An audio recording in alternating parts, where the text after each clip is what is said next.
Today we're sitting down with Bailey Daughenbaugh, mother of four, popular social media star and photographer best known for her @Baydoff TikTok account. Bailey has three sons named Lincoln, Franklin, and Grant, and recently welcomed her beautiful daughter, Eleanor, on April 24th. She finally got her girl.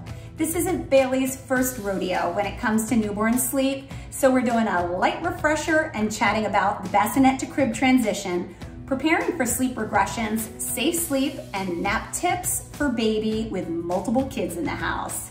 Thank you so much for joining us today, Bailey.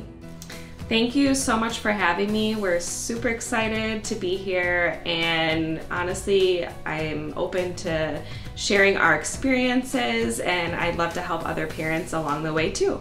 So tell us about your family and what life is like with four beautiful children. Honestly, it's not much different. The boys were super excited to actually be getting a girl. We were a little bit worried about Franklin, just because, you know, he was the baby of the family and his transition has been the best.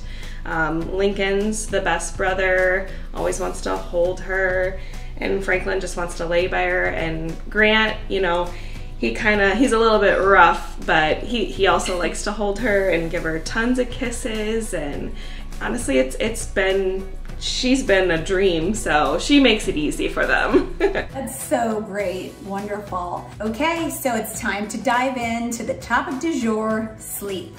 First and foremost, how's it going with the new baby? It's going pretty well. She's a pretty good sleeper. I have hundreds of videos and pictures of her sleeping because she looks so peaceful. We use the Mamaru sleep bassinet and she loves the soothing motion. And I am worried a little bit about the transition to the crib. So if you have any tips for that.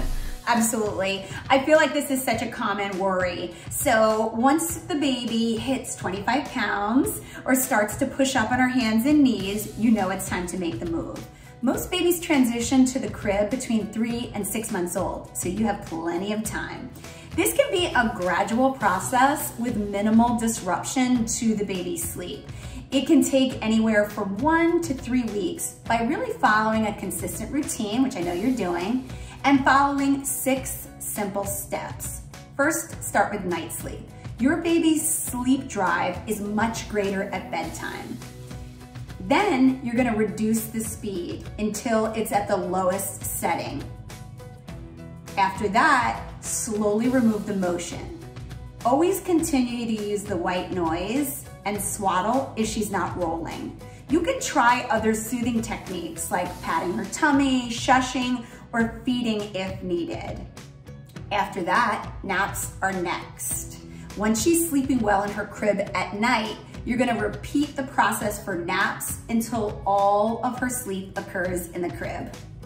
Everything has been super helpful that you've said, and I know I'm pretty good at following my instincts just because my other 3 kids, you know, I've gone through it already 3 times, but I am worried because they did have that 4-month sleep regression. So is there any tips that you could, you know, give to me about that?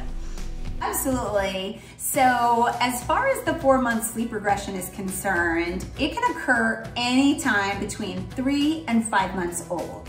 Okay, so signs that the regression is upon you, you'll see newfound bedtime battles, increased night waking. Sometimes the baby will start waking up super early, and naps frequently really become a battle, right? So the great news is, though, this is not actually a sleep regression, but it's a physical leap that disrupts sleep, and it's tied to the milestone of rolling. So the key to success and to even get in front of the regression is to make sure you're offering age-appropriate tummy time.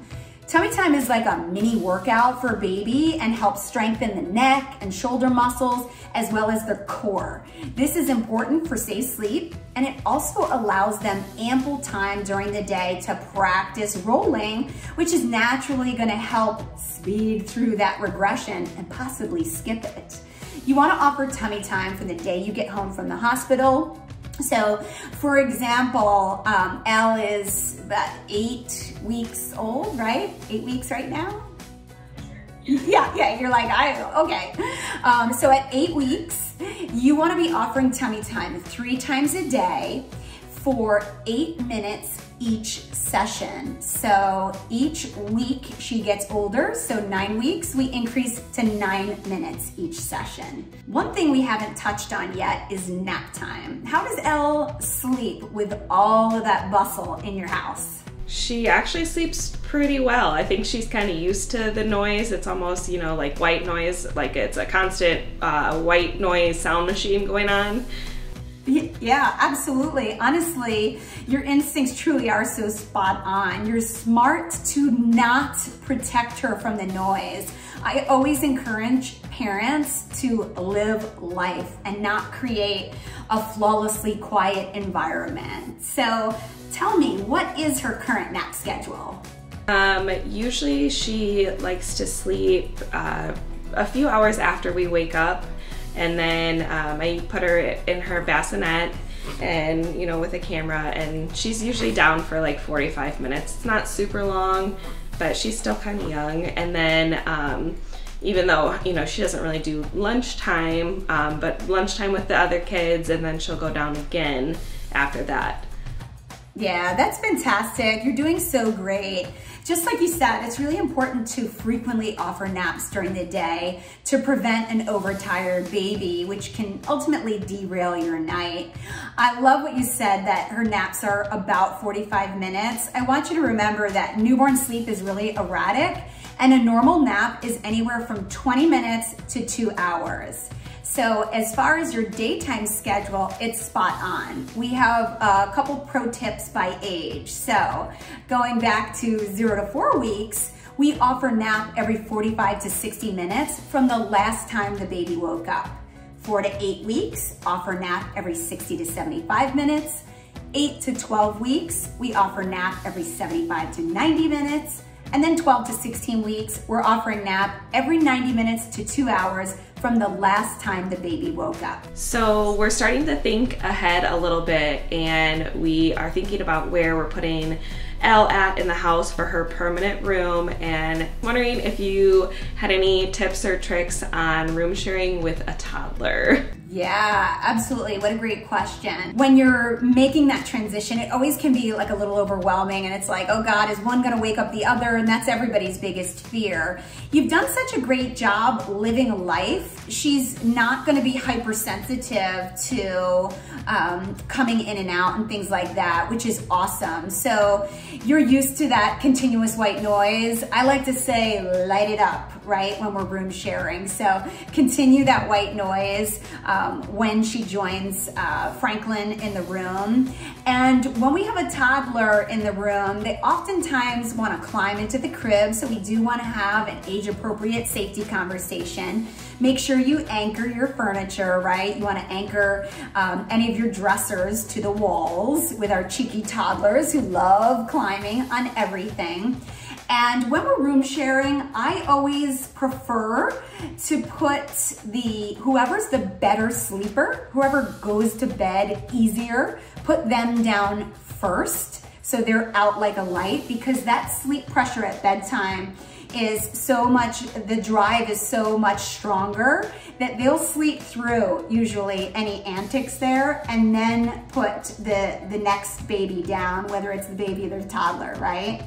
So there's a lot of things that you can do, but I like to just pull a Nike and do it. It often goes a lot smoother than we think. Okay. Thank you, Bailey, for sharing your family story and really helping to normalize the challenges of newborn sleep with multiple kids. Thank you. We love to share just our normal life, and not everybody is perfect. Our life isn't perfect, and you know, it's always nice to see that as, you know, another person just browsing the internet. So awesome. I think that's why so many people love following you. So I'd like to remind everyone, you can continue to follow Bailey on @Daughenbaugh on TikTok. And don't forget to follow @4moms_HQ on Instagram for more Sleepversity updates and episode announcements. Sleep well.